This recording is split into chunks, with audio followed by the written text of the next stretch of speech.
The letter was addressed to Miss Veronica and Miss Cadence. The crumpled white envelope had arrived in the mailbox that afternoon. "What does it say, Mama?" shouted Veronica. "Yes, Mama," repeated Cadence. Mama tore the mail open and pulled the page out and quickly read it. "It's from Captain Bob from the Flying Seagull." "What does he say?" shouted Veronica. "He says he's going on another adventure and he wants you girls to help him again." "Can we, Mama?" cried Veronica. "Yes, can we?" repeated Cadence. "Why, I think it'd be exciting for you girls to go with Captain Bob again and work on the Flying Seagull." Captain Bob had written that he would be down at the old dock in 3 days, and Veronica and Cadence should be there at noon and be ready to set sail. "What kind of adventure are we going on, does Captain Bob say?" said Veronica. "He's going to look for some special white ponies that live on an island far out to sea." The girls could hardly sleep that night. Another sea adventure with Captain Bob. The morning they were to leave, Veronica and Cadence started packing. "Pack a warm coat, girls," said Mama, "and both of you, make sure you have warm boots." As they were driving to the dock, they could see the old ship. Its mast stood high. The white sail lay flat, waiting for the wind to fill them up and set the ship on its mighty course. "Hi, Captain Bob," shouted Cadence. "Hello, it's Veronica and Cadence," yelled the big sister. The girls ran up the plank and then stood on the deck of the Flying Seagull. The brass was all shined and the deck scrubbed clean, and the crew stood at attention to greet the sisters. "Good to have you aboard again, girls." Just as the last time, he was wearing his sea captain coat. It was worn but clean. He had more specks of gray in his beard than the last time they saw him, and the buttons on his coat were as shiny as before. "Are you ready for an adventure? We'll be setting sail in a few minutes." "Where are we going?" asked Cadence. "To an island far off the coast, many miles and many days away. The sea may be rough, but I'm sure you girls are up to it. There are ponies on the island, and our job is to capture them and bring them back here. The report is the island is running out of food, and the ponies, they need to be rescued." Then Captain Bob turned to his crew and shouted, "Raise the anchor and set the sails. We're leaving at once." The crew ran to their post and began to lift the rusty old anchor, and the others opened the sails. "Veronica, would you like to stand at the steering wheel and guide us out of the bay into the open sea?" With her curly brown hair bouncing in the wind, she placed both hands on the large wheel as the old seaman gently gave her instructions. They could all feel the wind as it pushed them across the water. In the distance, a bell rang as to wish them a goodbye. "Cadence, will you help the crew adjust the sail?" Cadence ran to the crew and tugged the rope that would turn the sail. Thunder clapped in the distance as the wind filled the sails even more. One of the crew softly played on his flute as they sailed away.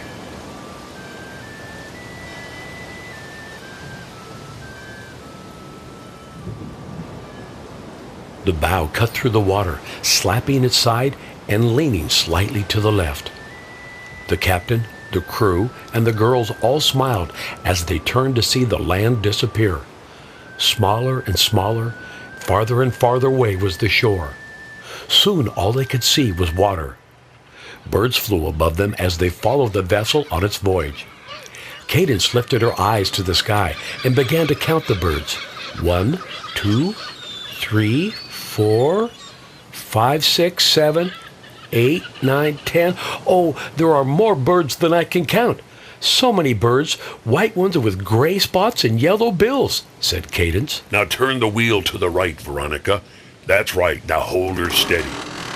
The grand ship shuddered as it turned. "Don't worry, Veronica. The ship is sturdy. Now hold on." Up and down the large waves, the Flying Seagull rose and fell. "This is fun," shouted Veronica. "You're doing a fine job. A fine job." Cadence joined the captain and her sister. "We must make good time for the island. Those ponies need our help. We need to rescue them very soon, or they may run out of food." "How many ponies are there?" asked Veronica. 10 white ponies who are running wild. When we catch them, we'll take them aboard and we'll find good homes for them. We need to get there soon, or it may be too late." Veronica and Cadence said they would work hard to help the ship reach the island on time. Look over there, girls. See those big clouds? It could be trouble. It might be hard rain and big waves. We'll have to change our course to avoid the big storm. Veronica turned the big wheel to steer around the storm, but changing course would make them late. Turn the wheel more, Veronica. We must avoid that storm. Both Veronica and Cadence thought about the ponies and how they needed to hurry, but there was nothing they could do. Their new course took them miles and miles away. After a long time, the captain saw a break in the sky and directed the ship to head for clear skies. The winds picked up and the vessel moved faster. Veronica and Cadence smiled. They were back on course. The ship cut through the water and continued to ride up and down the blue and white waves. Captain, we've got big troubles, shouted a crewman named George. We sprung a leak. Veronica and Cadence followed the captain down the hatch to the belly of the boat. Water was everywhere. Barrels were floating and boxes of supplies. The water sloshed back and forth as the big ship rocked. There was a great clatter as all the items banged into each other and on the sides of the ship. We've got to get this water out and find the hole to plug it. The crew began the long chore of filling buckets with water and tossing them overboard. The sisters joined in and worked as hard as the crew. Slosh, slosh, slosh. Buckets were filled with water. Again and again, the girls and the crew climbed the stairs and emptied the buckets over the side. My arms ache, said Veronica. Mine too, said Cadence. We've got to keep working, girls, or the ship will be lost.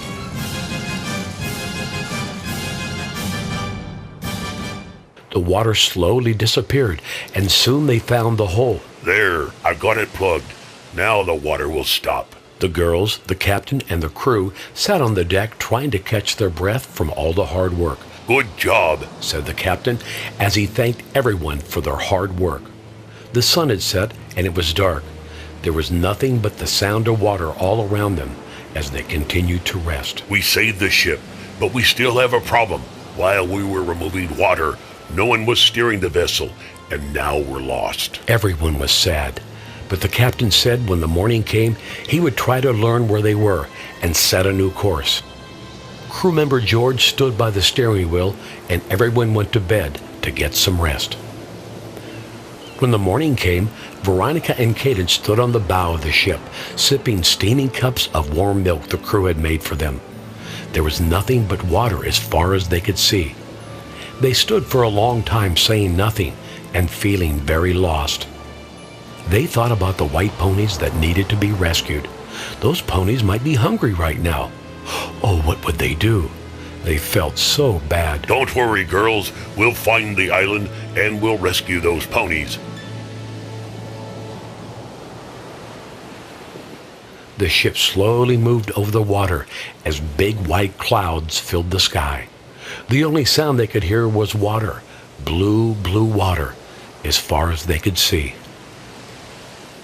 The hours passed while the crew kept busy with their morning chores. There's land ahead, shouted Mikey, a crew member who was perched high atop the ship's mast. Captain, I see it just beyond us. They all rushed to adjust the sail to move the ship to the right towards the island. Veronica and Cadence joined in and held ropes and took instructions from the captain. Closer and closer the flying seagull creaked towards the island. There were trees and birds flying above the land. On the beach, seals were calling to one another. It was as if the whole island was excited to see them come. The sea roared as it crashed into the rocks on the beach. Look there, girls, above the hill. High on the hill were 10 white ponies. One had black spots on its face, another one brown specks on its neck, and the rest were as white as the birds that flew above them. Captain Bob had a plan that he explained to everyone. We'll make a fence, and we'll chase those horses towards it, and when they're in, we'll shut the door quickly so they can't escape.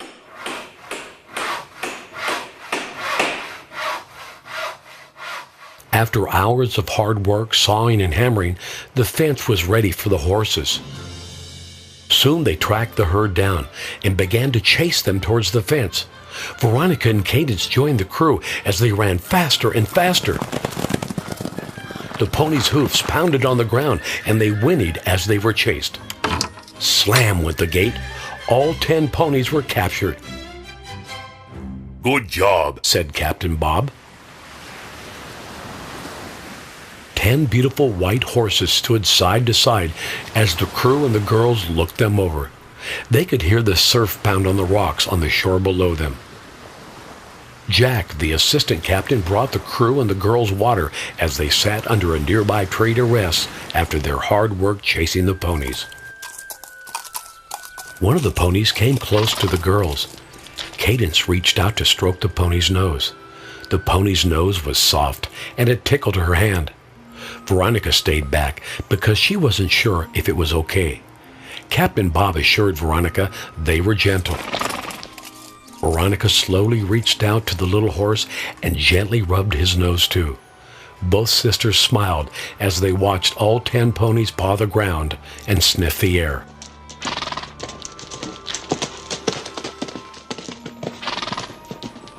Are we ready to load the ponies and head back, Captain Bob? Asked Cadence. Not yet, girls. I have a surprise for you. On my map, it shows a cave. I want to explore it. The legend is there's a treasure buried deep down in the cave. Are you girls up for it? Both sisters jumped to their feet and shouted, yes! Down a dusty trail they walked. The sun was high in the sky, and soon they were all hot and tired. Let's sit beside those trees on the shade and rest for a while. Captain Bob studied the map and looked down into the valley below. That's where the door to the cave must be.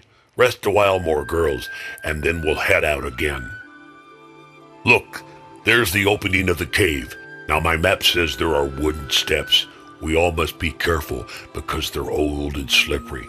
Sisters, you hold hands and stay close. The crew held torches above their heads to light the way. It was dark, but the light from the torches helped everybody see the stairs. Step, step, step. Down, down, down. Hold steady, girls. It's slippery. Step, step, step. Down, down, down they all went. How much farther, Captain? Asked Veronica. It must be only a little farther, girl. Down, down, down they all continued. Finally, they reached the last step. As the girls looked around the cave, it was a large room with nothing else in it. Oh no, said Cadence. There is no treasure. It's gone. Everybody felt sad. Someone had beaten them to the treasure. We had better rest before we make the long climb back to the top. Veronica, Cadence, and the crew and the captain all sat on the ground. After a long while, it was time to start back. When Veronica stood, she grabbed a rock on the wall. It clunked as it hit the ground. Why, Veronica, what's that? And he pointed to a hole where the rock had been. Crewman George reached inside and pulled out a yellow piece of paper. Holding their torches high, they all read from the soiled document. It was another treasure map. Oh, Captain Bob, can we go look for this new treasure? The captain studied the map and said it was 3 days sailing from where they were. No, girls, we must go back now. We need to find those ponies' homes. Somewhere with a warm place to sleep and plenty of food. No, we must head back now. But we'll take another adventure again and look for this new treasure, and I'll be sure to take you with me. The ponies were all loaded aboard the ship, and the captain gave orders to hoist the sail and lift the anchor. It was time to go home. The seas were smooth all the way back. Soon the birds that had followed them days before when they left greeted the ship with calls. Veronica held the ship's wheel as the flying seagull came closer and closer to land. The captain lifted his spyglass. He spotted the girls' mommy and daddy at the dock waiting for them. They were so excited to tell about their journey, the ponies, and the cave where they searched for treasure. After the crew unloaded the small horses, Captain Bob said goodbye to the girls and assured them he would find good homes for all 10 ponies. The girls waved goodbye, and the captain said he would see them again when it was time for another new adventure.